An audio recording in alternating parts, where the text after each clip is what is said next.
Looking at the sun here, 193 angstroms.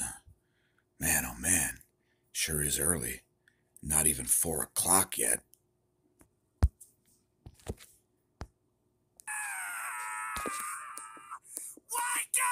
up! Get up and you got a more show!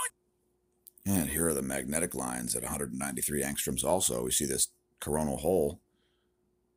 And the wind stream is arriving right now. We've got a massive uptick in solar wind density. And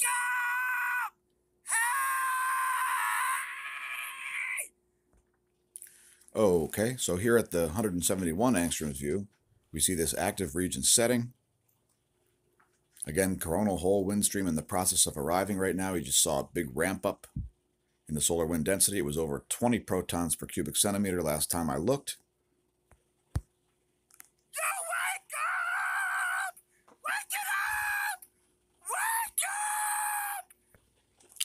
Yeah. So, yeah.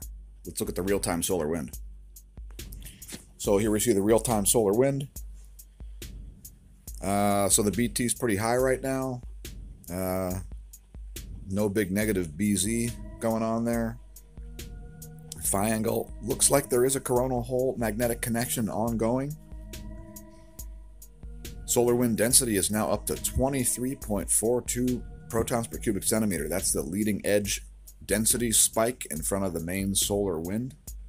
So you're going to see that level off and start to drop down as we already see the solar wind speed has increased. It's up to, looks like it just refreshed. It's around 330 kilometers per second. Again, we're going to see the speed go up and the density go down as we typically do at the leading edge of a coronal hole wind stream.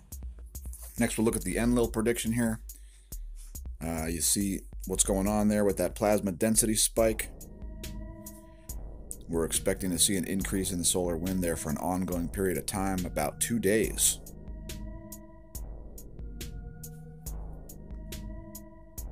Let's get some more data here at spaceweathernews.com. It's more Adult Swim! Wake it up! Oh, man.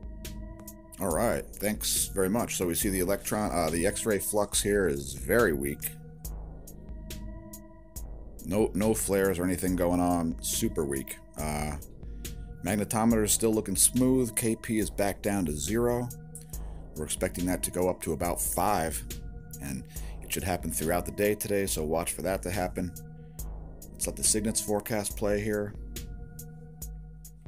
I would note the Parker Solar Probe in the process of making its second solar pass. We also see that coronal mass ejection that occurred on the 23rd and 24th, which, by the way, we looked at yesterday on our 1,000 subscriber specials. We have an hour and 50-minute 1,000 subscriber special, super interactive. There's beer drinking, there's question answering. Now we look at the electron flux, and we see this dip here that's caused by that coronal hole wind stream. We typically do see this. Keep in mind the main component of a coronal hole wind stream is hydrogen nuclei, solar protons, particles that really want an electron. And when you've got such an uptick in the density, this is what happens. Also, upticks in the velocity cause the same thing. We see no charging hazards. The F2 layer is actually looking very discharged, both in the early morning portion and at the noon portion. So we're expecting a giant charge disparity there. And earthquake risk has still not gone away. There are the aurora forecasts. We are expecting these to increase in intensity as the velocity comes in at a higher level. Next, let's look at geospace magnetosphere movies. First, we'll look at velocity. And just let me say that today is a great day to be watching these, because you're going to see what occurs during a density spike and during a transition from higher density to higher velocity. Here's the current ongoing density spike situation. You see the way the magnetosphere gets narrowed as a result of that.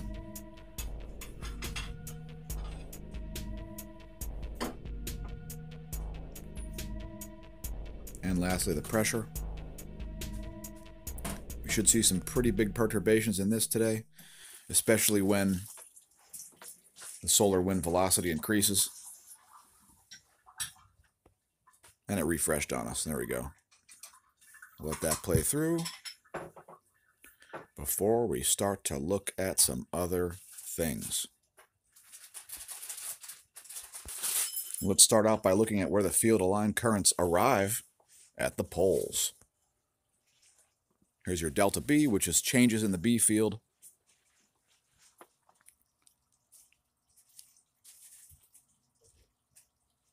We'll let that play through. Not a lot going on there. Just a recent uptick. It's probably the plasma density spike. And then, oh, we see some perturbations there at the end. Let's see it on the global scale. I did see a blob of magnetism popping up there right over Africa, which we do not typically see. Let's see what happens here in the last couple frames.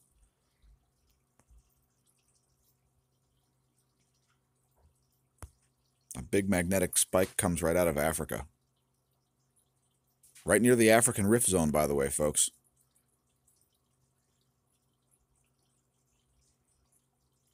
Right about 9:20 UTC.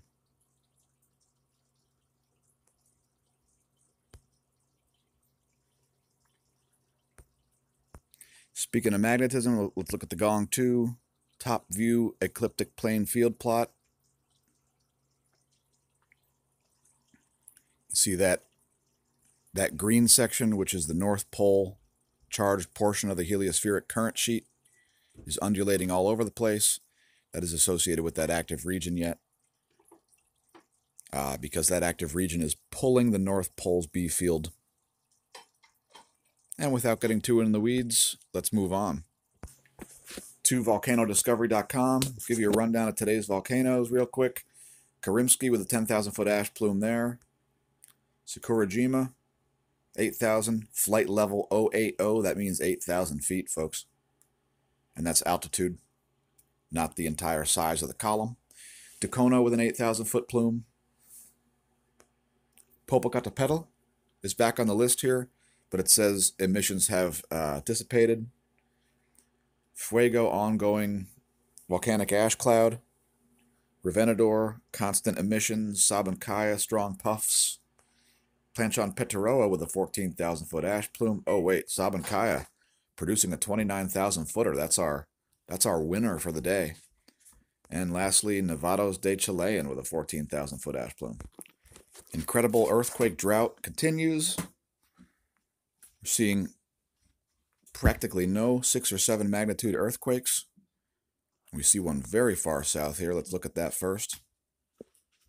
A magnitude 5. East-southeast of Visecoy Island, near the South Sandwich Islands. All right, let's go down the list here.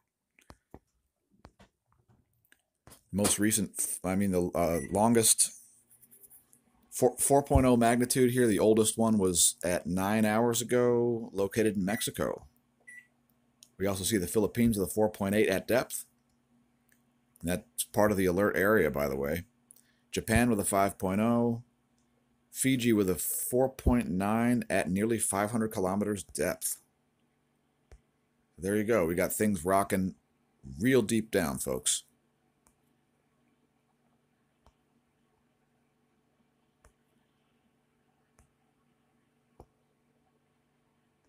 Nearly 600 kilometers depth there. 587.2 kilometers. A 5.1 on the East Pacific Rise. I'll give you that location. Here's where that is. Kind of an odd place for a quake, really.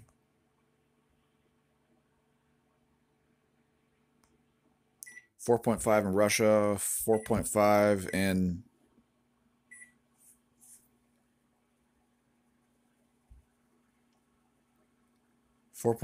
in St. Vincent and the Grenadines.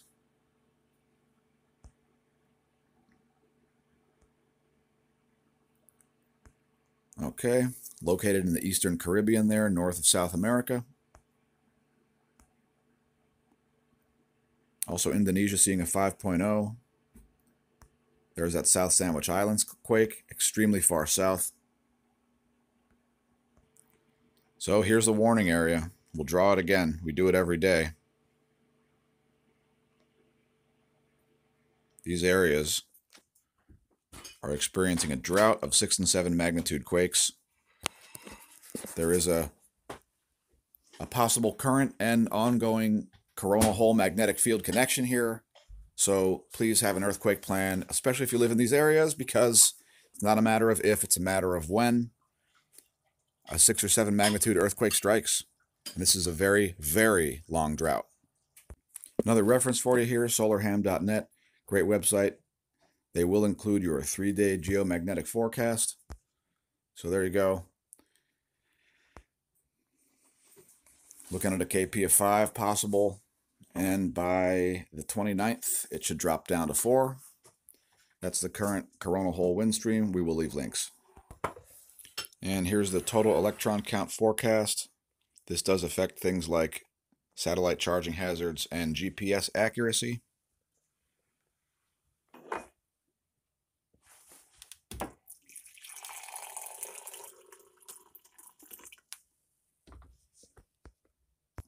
Next, we'll look at some cosmic ray sites. Here's Athens.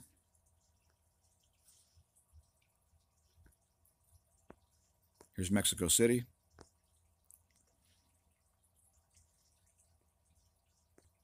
Here's Moscow. Data's pretty old there. And here's Oulu, Finland. DOMC, Antarctica. Looking similar to Athens there. And DOMB, Antarctica. So no big uptick in cosmic rays, which is good news. Unless you're worried the planet's warming, then it's bad news. Because cosmic rays cool the planet via cloud nucleation and the albedo effect. Next, here's a new website you may not have known exists. smAsho.com. We didn't know it existed either until a couple days ago because it didn't exist. Anyway, there's not much here yet because we just put stuff up yesterday. Although we do have our main links, which also appear in the description of this video. smAshomash.com. Look for it soon as an up-and-coming website. Next, we'll head to Zooniverse.org, the largest citizen science project in the world, to the Galaxy Zoo project. Why? Because we need people to visually analyze galaxies.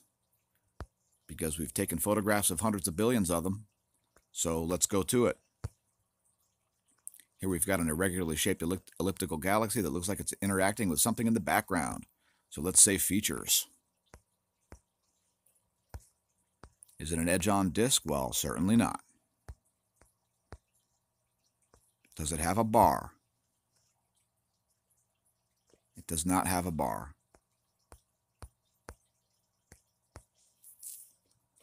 Is there a sign of a spiral arm pattern? No, sir. Is there a bulge? Well, there certainly is a bulge. I think that's going to be a large. Is it merging or disturbed? Well, there's some kind of disturbance going on there because it's not symmetrical. And that could be a contrast effect because of this dwarf galaxy here. But we're going to say that it's got a minor disturbance because without a little focus there, you can't really tell. As far as features, let's just say overlap and call it a day. And there's one galaxy classified. Lots of other citizen science projects available there also. Here's a pretty cool spiral galaxy. Head to Zooniverse.org to the Galaxy Zoo and help real astronomy work get done. Next, we got an article from Science Alert. Who's ever heard of Tabby's star? Now, maybe you haven't heard of Tabby's star or you don't remember. There was an article out a few months ago about alien megastructure maybe responsible for variability in this star. Anyway, here's another article about it. Somebody tried to look for alien laser beams coming out of the star system there, and guess what? They didn't find any. But if you feel like reading the article, we'll leave a link to that.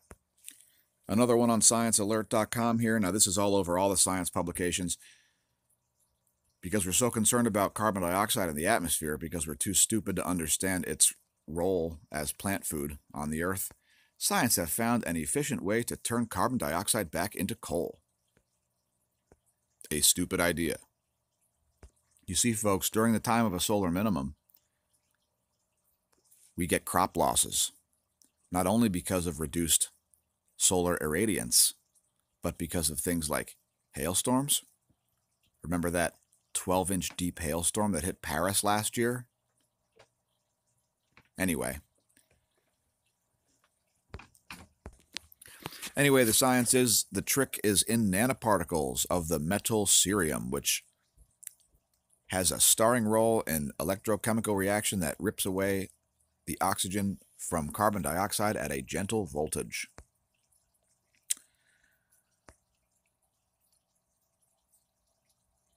So, okay. I don't know. This doesn't sound that easy to me. They claim it's really efficient. And by the way, we don't need to scrub carbon dioxide out of the atmosphere because it has nothing to do with the Earth's temperature. What carbon dioxide does do is it greens the planet. So if you like things like plants, here's the graph of change in leaf area from 1982 through 2015. Now, perhaps this is due to a human increase in carbon dioxide levels. To quote Bernie Sanders, that's a good thing, because as you can see, the planet's getting greener. Is the planet getting warmer? Well, no, it's not. Now, we'll leave links to this website also, What's Up With That, a real science website. Looking at the geologic time scale here, we're going to go back about 600 million years, folks. And we're going to look at the way carbon dioxide and changes in temperature, okay? Delta T, that's temperature change. And the purple line is carbon dioxide. So we'll just leave that on the screen there for a moment. Notice the highest levels of carbon dioxide ever were at like 6,000 parts per million. We're currently at 400 parts per million. And the part where plants stop producing is at about 280 parts per million. So if you really want to sequester carbon, I'd prefer if you didn't, because I'm trying to grow plants. Greenhouses raise the carbon level to about 1,200 parts per million. And if you look at all the different spots here where we have peaks in the carbon dioxide cycle and then wild changes in temperature, I mean, how about the temperature going up when the carbon goes down? This is obviously not any sort of a proportional relationship between carbon and temperature, moving on to just temperature. Because the next thing you got to ask yourself is the planet warming? So, first let's look at global temperatures for the past 425 years. As you can see, the average temperature for the past 425,000 years is much lower than it currently is. It's more like 4 degrees C cooler than it is now. Now, these are Milankovitch cycles. This is 1, 2, 3, 4, 5 Milankovitch cycles. Milankovitch cycles are thought to be the cause of things like eccentricity in the Earth's orbit, obliquity of the orbit, and so on. As cycles overlap each other, sometimes they magnify each other. All of human history is contained in this little tiny portion right here, at least all of known human history. Now, by the way, here's another graph from a different website showing the exact same thing over the past 420,000 years. Now let's finally look at climate change over the last 15,000 years.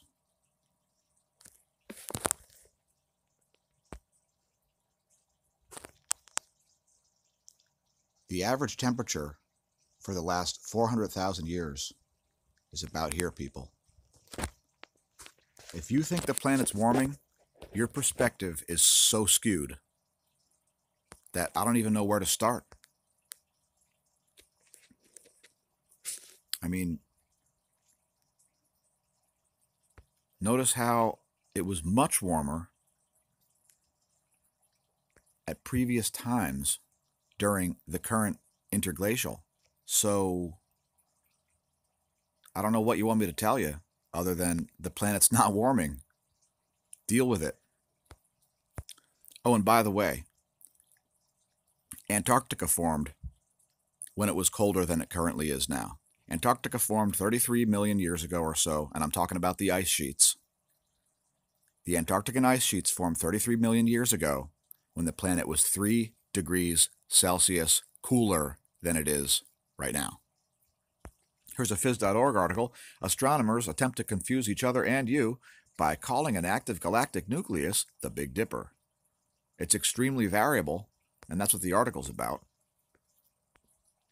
Significant multi-frequency variability on many timescales is one of the characteristic features of active galactic nuclei. However, mechanisms are still a subject of debate because they don't understand how these things work. They think that they're created by gravitational accretion, which is not how they form in the first place. These condensed matter objects form on ionization pathways, the same way a cloud does. Anyway, it's an interesting article. Perhaps they're doing some good science here, perhaps not. Have yourself a read if you like.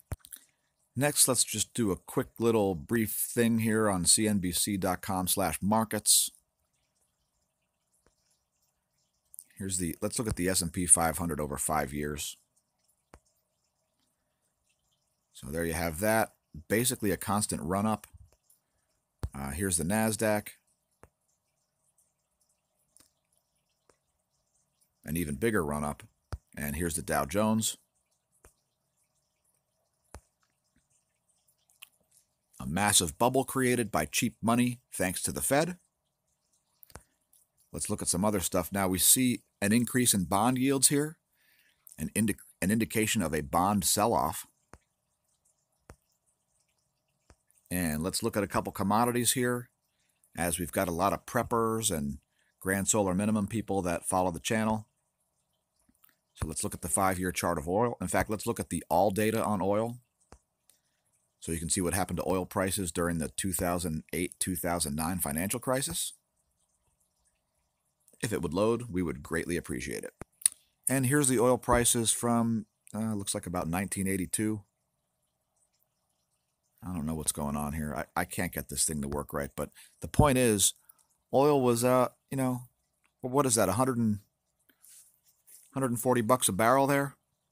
It's kind of an important commodity, people. And by the way, we need fossil fuels to stay warm when it gets cold, because things like wind and solar aren't going to cut it yet. We don't have the technology to implicate these things. I meant implement these things. Let's also look at silver, as we've been telling our viewers to buy it since it was about $14 an ounce. We weren't claiming that we caught the bottom, but we did. Let's look at the all data on this one, where you'll see that silver went to $50 during the previous financial crisis, and it's now at 17 cents below 16 bucks an ounce. Regular viewers are also aware that we do listen to Peter Schiff regularly, who's a huge gold bug, and he's always been. Also a major critic of the U.S. government and the Federal Reserve, as am I. When we look at the all data for gold, we're going to see the same thing here, associated with the financial crisis of 2009. A massive run-up in gold. Now, it's a different chart than silver, because this is a bit of a different investment profile here, but we do see a lot of world governments loading up on gold, as well as banks. If they're getting out of fiat currency, wouldn't you consider it possibly a good idea also? Hedge your bets against inflation, please, because it's coming, and the Fed has even indicated greater tolerance for inflation. Do you have greater tolerance? Or would you prefer if your dollars were able to buy the same amount of stuff next year as they do right now? By the way, if you didn't tune into our 1,000 subscriber special yesterday, It was pretty fun. It was about an hour and 50 minutes long, had lots of interaction with our viewers. Anyway, we can't get it to play, and now we're complaining about the same stuff that caused us to show up late for our own live stream yesterday, the fact that Google's software engineers are completely incompetent fools, and they don't know how to write software. Google, doing more to mess up the internet than any company in the history of mankind. Here we go to in-the-sky.org, a great star chart site. Jupiter's already risen where I'm located. Just put in your location here. Click on that. I like to have the ecliptic, and I like to orient mine toward the south because that's the way my couch faces, and that's where the ecliptic is if you're in the northern hemisphere.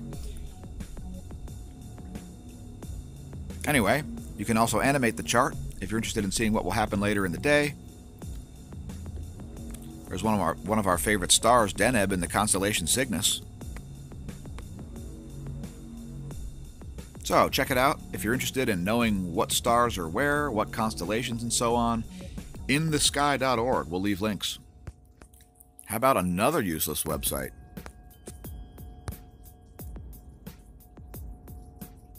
We had to get rid of random-eyes.com because it was returning the same website. All right. Okay. It's Taco Spin. It's Taco Spin playing some copyrighted music. Thank you, Taco Spin. No, don't power down.